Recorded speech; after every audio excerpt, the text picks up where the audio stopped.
Salve, salve, CACDista! Seja bem-vinda, bem-vindo a mais um resumo de notícias IDEG. Nesta edição, que contempla as notícias entre os dias 22 e 29 de setembro, você vai entender por que, depois de quase 3 décadas de luta pela independência, o governo autônomo de Nagorno-Karabakh anunciou sua própria dissolução. Falaremos também da nova política migratória brasileira para afegãos e apátridas que fogem da instabilidade institucional e das violações de direitos humanos após a ascensão no Afeganistão do Talibã. Aqui na América do Sul são 3 notícias. O Paraguai deu um tipo de ultimato à União Europeia para a conclusão do acordo comercial com o Mercosul.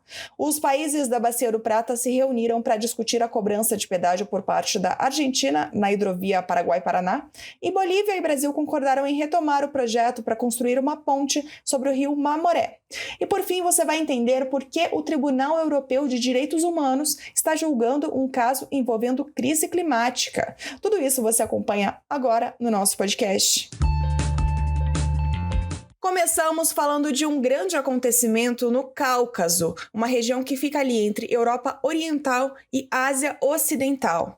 O governo autônomo de Nagorno-Karabakh será extinto a partir do dia 1º de janeiro de 2024, após quase 3 décadas de tentativas de independência. Nagorno-Karabakh é uma área que fica no território do Azerbaijão, mas tem maioria étnica armênia. E desde a dissolução da União Soviética, esses armênios vem buscando a autonomia do Azerbaijão com o apoio da Armênia e da Rússia. Vira e mexe surge um conflito entre as partes, sendo 2 de grandes proporções. 2 guerras entre azeris e armênios, uma nos anos 90 e outra mais recente, em 2020. E o que aconteceu agora? Bem, na guerra de 2020, houve vitória parcial do Azerbaijão, que começou a controlar um pouco mais o território, mas com algumas concessões ainda para os separatistas, inclusive com a manutenção de tropas russas para manter a estabilidade na região. A Armênia e os próprios separatistas são a parte mais fraca desse conflito, mas sempre houve um relativo equilíbrio por causa do apoio da Rússia aos armênios, que a Rússia, aliás, que tem sido a grande mediadora dos últimos grandes conflitos. Bem, o conflito mais recente ocorreu há cerca de uma semana, quando o Azerbaijão realizou outra ofensiva total, que terminou com um delicado cessar-fogo mediado novamente pela Rússia. Mas a, digamos assim, novidade desse último episódio é que a Rússia não quis manter o seu engajamento na região e retirou suas tropas. Engajamento militar, né? Apesar do engajamento diplomático. Mas aí, com a retirada dessas tropas, ficou impossível para os separatistas manterem sua posição. Analistas dizem que a decisão da Rússia tem a ver com a prioridade conferida à guerra na Ucrânia e a recente política russa de aproximação com a Turquia, um membro da OTAN, vale lembrar, e que tradicionalmente apoia os azeris na questão de Nagorno-Karabakh.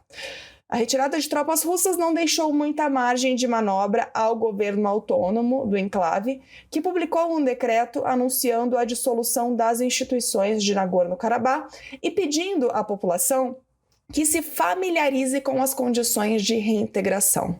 O Azerbaijão garantiu que irá conduzir uma reintegração pacífica, mas ao menos 66 mil armênios da região, o que corresponde a mais da metade da população, já cruzaram as fronteiras em direção à Armênia por temor de perseguição. O primeiro-ministro da Armênia acusou o Azerbaijão de limpeza étnica e pediu uma ação da comunidade internacional.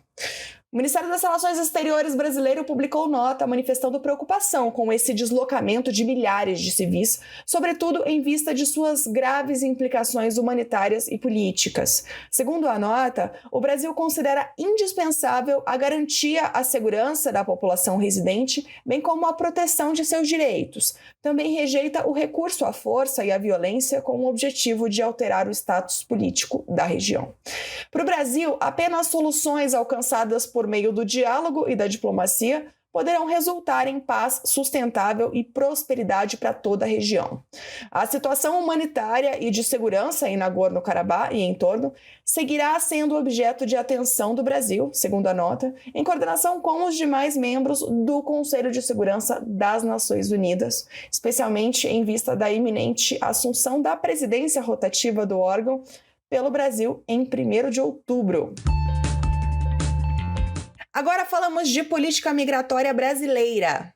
Na terça-feira, dia 26, Foi publicada uma portaria ministerial pelo Ministério das Relações Exteriores do Brasil e pelo Ministério da Justiça, que estabelece novas regras para concessão de visto humanitário para nacionais afegãos, apátridas e pessoas afetadas pela situação de instabilidade institucional e de grave violação de direitos humanos no Afeganistão. Esse termo, visto humanitário, é um termo informal. A nomenclatura usada pelo Itamaraty é visto temporário e de autorização de residência para fins de acolhida humanitária. E não se confunde com concessão de refúgio. Bom, segundo o Itamaraty, as novas regras asseguram uma estrutura de acolhimento prévia à efetiva chegada dos afegãos ao Brasil.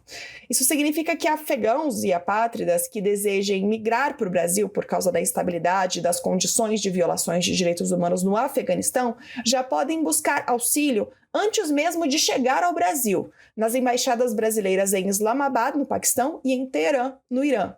Mas tem outra mudança importante. Os vistos temporários só serão concedidos aos afegãos caso seja comprovada a disponibilidade de vagas em abrigos para recebê-los, o que se daria por meio de acordos de cooperação firmados entre organizações da sociedade civil e o Estado brasileiro. Após a concessão do visto, que será emitido exclusivamente pelas embaixadas do Brasil em Teherã e Islamabad, o interessado terá 180 dias para chegar ao Brasil. O Brasil concede visto humanitário aos afegãos desde 2021, quando o Talibã chegou ao poder no país. Só que o que tem acontecido é que há alguns meses, afegãos que desembarcam no Brasil vivem em acampamentos improvisados, no aeroporto de Guarulhos, principalmente, justamente pela falta de abrigos. Segundo o Itamaraty, a norma migratória nova reafirma o compromisso do Estado brasileiro em promover o acolhimento humanitário dos imigrantes afegãos de forma segura, ordenada e regular. A nova política pretende assegurar que, ao chegar ao Brasil, os afegãos tenham um acolhimento planejado, organizado e digno, de forma a melhor promover a integração local e a dignidade dos beneficiários com segurança e preparação prévia. O assunto agora é Mercosul. O presidente do Paraguai, Santiago Peña, afirmou que a conclusão do acordo de livre comércio entre União Europeia e Mercosul precisa acontecer até no máximo 6 de dezembro. Se não for concluída até lá, o presidente paraguaio disse que não irá dar continuidade às negociações. Ele afirmou que, a respeito do acordo comercial, não se trata mais de uma discussão técnica, é uma decisão política e isso não está do lado do Mercosul, mas do lado da União Europeia. A data estipulada por Peña, 6 de dezembro, é o dia em que o Brasil, que atualmente ocupa a presidência rotativa do bloco, passará esse posto para o vizinho Paraguai e aí fica a cargo desse país liderar as negociações extra-bloco. E o presidente paraguaio afirmou que a partir dessa data pretende se concentrar em acordos menos complexos com outros países, como os acordos com Singapura e Emirados Árabes Unidos. A presidência do Mercosul, vale lembrar, ela é alternada a cada 6 meses entre os 4 membros plenos atualmente ativos: Argentina, Brasil, Paraguai e Uruguai.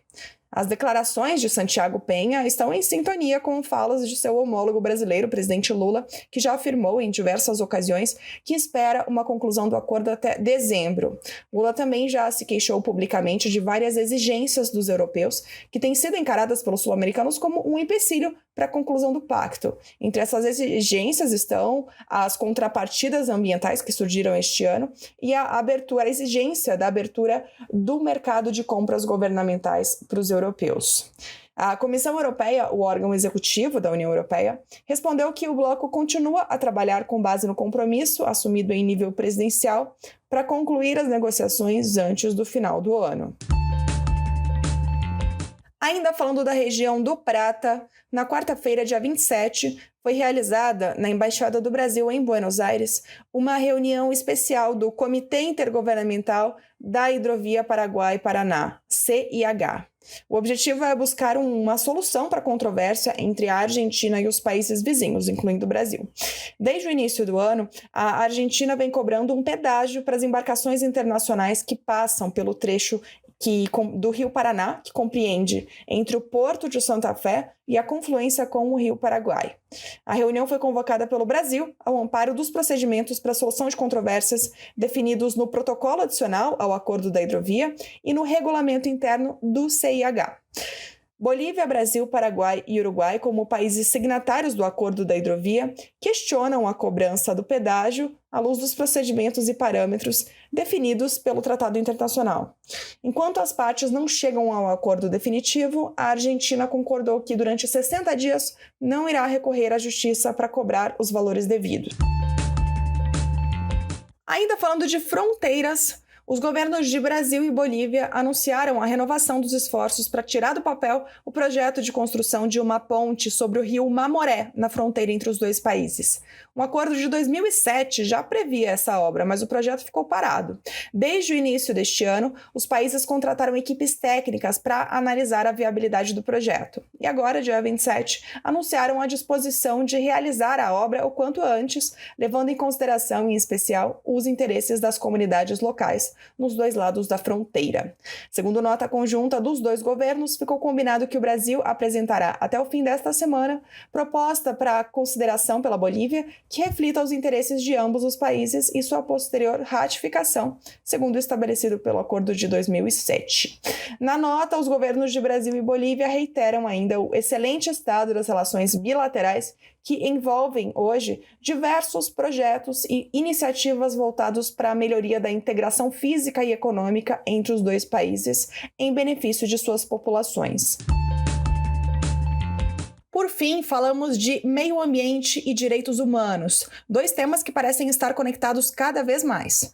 Em uma audiência considerada histórica por ativistas ambientais, o Tribunal Europeu de Direitos Humanos começou a julgar a queixa de 6 jovens portugueses contra os governos de mais de 30 países da Europa, todos os membros da União Europeia, além de Rússia, Noruega, Suíça, Reino Unido, Turquia e Ucrânia. No dia 27, quarta-feira, os ativistas e seus representantes legais, assim como o time jurídico dos governos, apresentaram um resumo de seus argumentos à Grande Câmara da Corte. O grupo acusa as nações de não agirem de forma contundente para reduzir as emissões de gases de efeito estufa e conter a subida da temperatura global. Mas o tribunal julga casos de violações de direitos humanos. Então, o que uma coisa tem a ver com outra? Além de citarem os problemas de saúde relacionados aos incêndios florestais, os jovens listam outros efeitos nocivos, que vão desde dificuldades de aproveitar os espaços ao ar livre até a ansiedade provocada pela crise climática. Diante da falta de progresso global para a redução das emissões, a via judicial tem sido cada vez mais procurada por ativistas ambientais. Um estudo da London School of Economics revelou um aumento da chamada litigância climática. O relatório, publicado no ano passado, identificou 2.000 casos de litígio climático desde 1986. O número de processos do tipo dobrou desde 2015. Cerca de 20% do total de ações foram apresentadas entre 2020 e 2022. E a gente termina o nosso podcast por aqui. Uma ótima semana, bons estudos e até sexta-feira que vem.